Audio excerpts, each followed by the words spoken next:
In everyone's life, we sometimes feel vulnerable.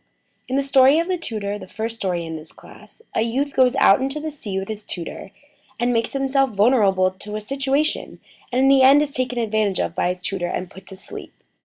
As a student in college, I can't help but be vulnerable. My first year, I entered at this large university and had no idea where I was going and what I wanted to study. But this is okay. We all go through vulnerability at some point in our lives. At the University of Maryland, there's a counseling center located in Shoemaker that's sole purpose is to help students in any hardships that they are going through. Throughout our lives, there will be things that will make us nervous and scared and vulnerable, just as there are organizations like this counseling center to help along the way.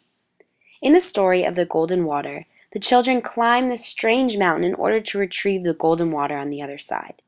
This is vulnerability, being thrown into the unknown and climbing that mountain.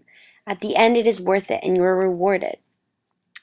Organizations like the AARP, or American Association of Retired People, is an organization that helps those who are vulnerable and cannot do things for themselves. Joining organizations like this not only help those who are vulnerable, but it also rewards those that are helping.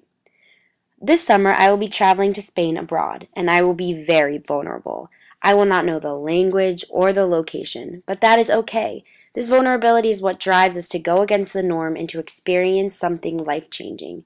It is worth that climb. Like the beginning story, where characters were vulnerable with this new world that was being created, as a society, we are going to be vulnerable to where our society is going to be headed. But with help from others and a little effort of our own, anything is possible.